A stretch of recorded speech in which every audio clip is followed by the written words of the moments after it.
A journey of 1,000 miles begins with a single step. John Deere, a blacksmith who was born at the dawn of the 19th century, proved this statement. The man developed the first commercially successful self-scouring steel plow in 1837 and founded the company that still bears his name with a net worth of $104 billion. Here is a glance into the history of the resounding impact of John Deere. So, from a humble blacksmith shop, it all began with a plow. One that not only neatly cut the earth, it changed agriculture forever. The story goes that farmers gathered at Lewis Crandall's farm near Grand Detour, Illinois, to witness history. At the time, wood and iron plows couldn't scour the soil effectively in what became the Midwest. Farmers had to repeatedly bend over to scrape the soil from their mold boards. John Deere, having repaired many of these plows, understood the materials and the problems related to it. His innovation combined experience and inspiration and ended up crafting a mold board from a broken steel saw blade. This was in the year 1837. The new material and shape allowed the plow to shed sticky soil effectively, leading to its success. John knew something big was in the way, so he built 2 plows the following year, then 10 more in 1839, continuing his blacksmithing work. Convinced that a plow with a highly polished surface would shed the sticky soil as it moved through the field, Deere kept making plows using steel from a broken saw blade. The need for a self-scouring plow was so great that it is said that hundreds of people gathered at the farm of Lewis Crandall near Grand Detour to see the young blacksmith test his new product. It wasn't long before manufacturing plows became not only Deere's identity, but his business as well. Finally, in 1843, an agreement with local businessman Leonard Andrus firmly established Deere in the plow business. The vision to do something was further refined, and in 1848, Deere moved his growing operation 70 miles southwest to Moline, Illinois, on the east bank of the Mississippi River. The river provided water power for running a factory, as well as riverboats for bringing in raw materials and moving plows to market. Soon, Deere's company was making 1,000 plows a year. Business boomed as Deere established a reputation for both his plows and his principles. Those same principles guide Deere & Company to this day. Among them was his insistence on selling only high-quality products. The next step was more advanced, yet groundbreaking. So in the year 1848, Deere, Tate & Gould formed a partnership and moved to Moline. Surprisingly, just after 1 year in 1849, a state-of-the-art factory began operation. Production doubled in the first year. 1852 witnessed another groundbreaking milestone, and Deere, Tate & Gould dissolved, and Deere became a sole proprietor for the first time in nearly a decade. Deere's business expanded along with his ambition to serve society, yet his business was incorporated under the Deere & Company name in 1868. From his arrival in Moline, Deere was actively involved in civic activities, and in 1873 he became the second mayor of Moline. John Deere died in 1886, with his heirs leading the company to the next phase. Over the next few decades, Deere refined its thought process and then further unpacked its innovation with the start of the new century. Referred to as the birth of the modern Deere & Company, the era after 1900 is defined by acquisitions, restructuring, and fierce competition. Deere's boldest moves during this time were entry into harvesting equipment, tractors, and engines. Total employees more than tripled to over 8,500 between 1910 and 1918. By 1928, 50% of company sales came from tractors, engines, and harvesting equipment, none of which John Deere built prior to 1910. The company growth kept skyrocketing, and in 1910, Deere consolidated branches and manufacturing operations and acquired companies to build the foundation for a full line. Binder production, which begins under rented circus tents and buildings in East Moline, Illinois, signals Deere's entry into harvesting. Deere preferred stock debuted on the New York Stock Exchange in 1912, a year after being offered to employees. At the end of 1912, Deere had 15 manufacturing facilities, 24 sales branches, and a Moline-based export department. By the year 1918, the $2.25 million acquisition of the Waterloo Gasoline Engine Company put Deere permanently into the tractor and engine business.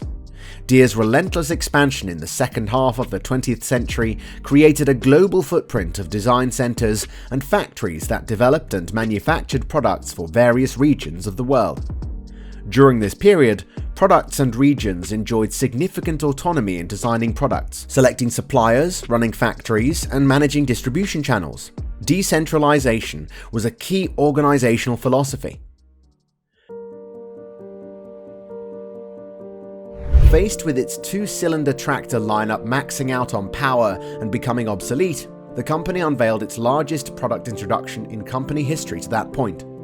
After releasing the new products, Deere overtook competitors to become the global sales leader in agriculture and industrial equipment in 1963. During this time, the company turned its attention to global growth and expansion, while also placing emphasis on excellence and innovation. Deere built a small tractor assembly plant in Mexico in 1956 and bought a majority interest in Heinrich Lanz, a German tractor and combine manufacturer with a small presence in Iberica, Spain. In 1958, a standalone industrial equipment division was created, complete with dealerships and a full line of construction equipment. The 440 Crawler is the first all-yellow machine built specifically for industrial applications. The company carried on its growth relentlessly, and in the year 1958, the John Deere Credit Company, financier of domestic purchases of John Deere equipment, began operations.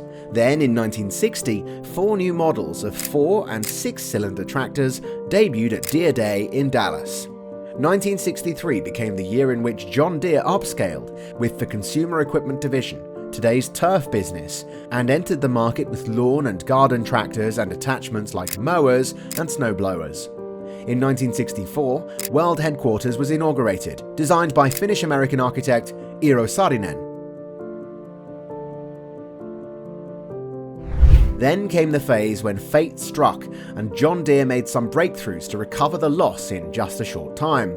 As Deere celebrated its 150th anniversary in 1987, it was on the heels of reporting a $229.3 million loss. In 1989, Hans Becherer succeeded Robert Hansen as Deere's 8th CEO. During a national farm recession, the company needed to make major shifts in the midst of declining sales and low employee morale.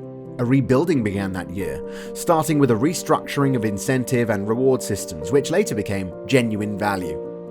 The company achieved another remarkable milestone in 1991, forming a worldwide commercial and consumer equipment division, CC&E, separating lines from the worldwide agricultural equipment division for the first time. In 1993, Precision Farming Group developed the first fully integrated yield mapping package for combines, the Green Star Combine Yield Mapping System, which debuted in 1996. The AMT utility vehicle turned the gator and witnessed 50% growth in its first year. The year 1994 marked the introduction of 8000 series tractors by John Deere. The efforts and perseverance paid off. With a renewed focus on Deere's core competencies, the company saw record earnings of $960.1 million after a big shock in 1997, a 14% increase over the previous year. The John Deere Pavilion opened in Moline. Deere signs on as the title sponsor of the Quad City Classic and is named the official equipment supplier of the PGA Tour.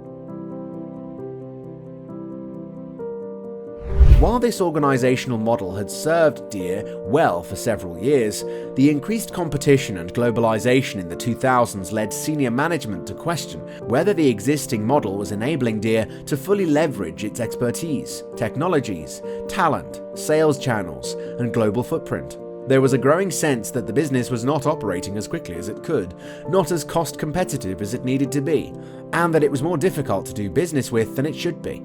The success followed in the upcoming decades, and Deere's business grew significantly in both scale and complexity.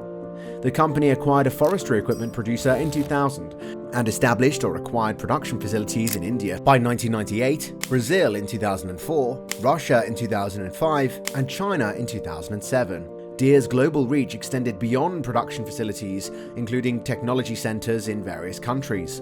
By 2008, Deere was organized into 4 divisions: agricultural equipment, commercial and consumer equipment, construction and forestry equipment, and financial services.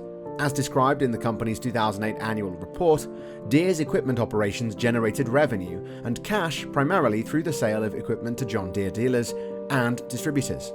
The equipment operations manufactured and distributed a full line of agricultural equipment, a variety of commercial, consumer and landscape equipment and products, and a broad range of construction and forestry equipment. The company's financial services primarily provided credit services, mainly financing sales and leases of equipment by John Deere dealers and trade receivables purchased from the equipment operations. As dramatic as it seems, just after 1 decade of big loss, the agriculture division accounted for 64% of Deere's $25.8 billion in net sales in 2008, with the commercial and consumer division and the construction and forestry division contributing 17% and 19% respectively.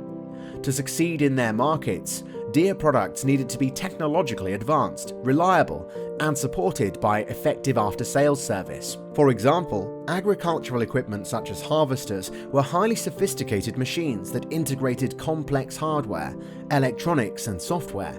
However, the company didn't stop there, and in the same year of 2008, large John Deere tractors had more lines of software code than early space shuttles, and Deere's GPS technology could guide a tractor and implement in the field with near-perfect precision, reducing overlap in tillage and chemical application, saving time and money, and minimizing environmental impacts.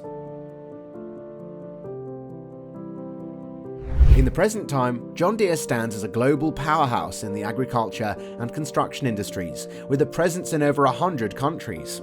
The company continually innovates and invests in research and development to meet the evolving needs of its customers. John Deere engines are at the forefront of engine technology, delivering reliable power solutions for a wide range of applications. From its humble beginnings as a manufacturer of steel plows to its current status as a global leader in engine technology, John Deere has experienced remarkable growth and transformation. The company's commitment to innovation, quality, and sustainability has significantly shaped the present-day landscape of agriculture and construction, driving productivity and progress worldwide. With a legacy rooted in innovation and a forward-looking vision, John Deere continues to lead the way in shaping the industries it serves. With that, we've reached the end of this video. Let us know about your favorite John Deere machine in the comments below, and remember to subscribe for the amazing updates on revolutionary world gigantic machines.